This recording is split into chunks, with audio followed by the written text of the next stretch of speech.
In the 1950s and 60s, there were no gay people on TV. Well, no people they were gay. My mother loved Liberace. Oh, he's so sexy. I think there were some husbands who said, oh, that big fairy, what are you watching him for? Older women adored him.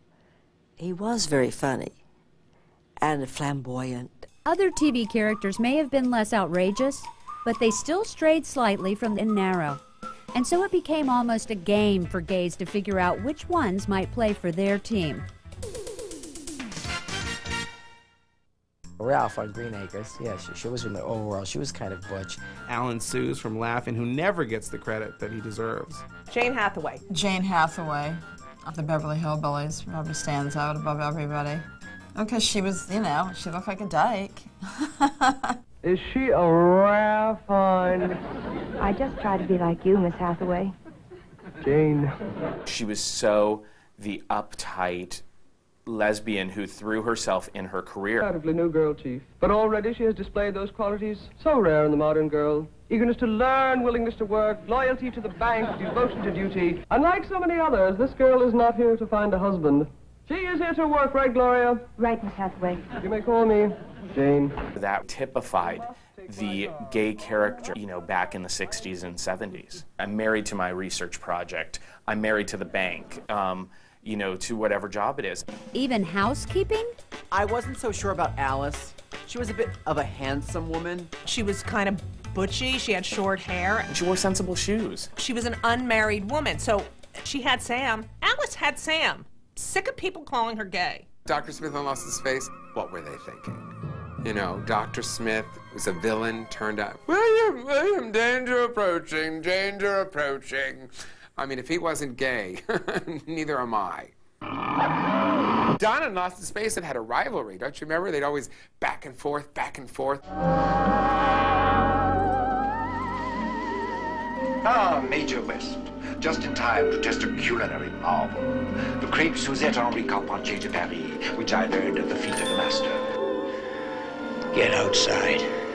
Stop that tin monster, or I'll wring your neck. Threaten violence, will you? Stand back, sir, or I'll drum on your noggin until it rings like the Canterbury chimes.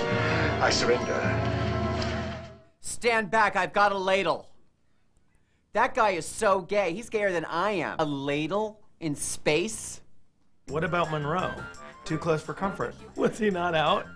He was in men's clothing, but I think that was about the only thing indicating that he wasn't gay.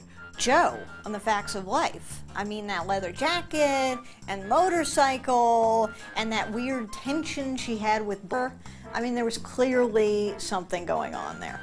Felix on The Odd Couple. That incredibly lean, compact dancer's body for a guy in his 50s. All of them kind of screamed gay. Another actor was more out than anyone on TV in the 60s and 70s. Paul Lind.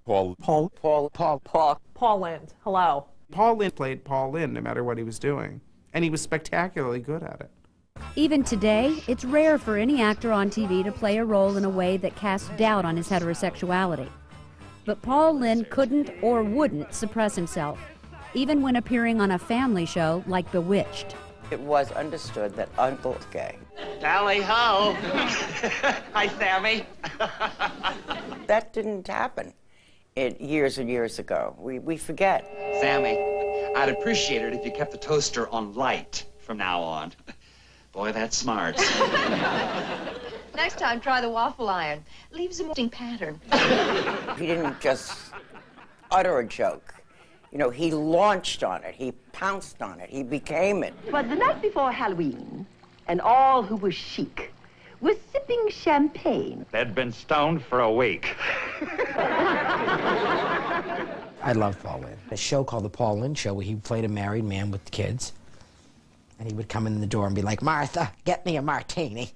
I just thought he was a riot. It never occurred to me. I never even thought about his sexual orientation. But that orientation was perfectly queer for clued-in viewers of Hollywood Squares. Paul Lind really code when he was giving answers on the Hollywood Squares. No one else could get away with it, but Paul could. Who's generally better looking, a fairy or a pixie? Looks aren't everything.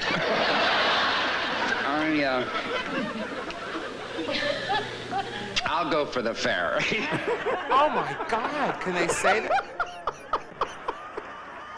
Oh, that just kills me. This is 30, 40 years ago. I mean, it's insane that they were doing this. Anything bring tears to a monkey's eyes. Watch the thoughts going through his face. How far can I straight people notice? Learning that Tarzan swings both ways. In its bizarre double entendre way, it was almost subtle. I'm sure there are people who had no idea what that meant. Many gay guys felt a kinship with Lynn, but they felt something more for TV's crime-fighting couples. Oh, Eric Estrada on Coming up next, TV's ambiguously gay duos.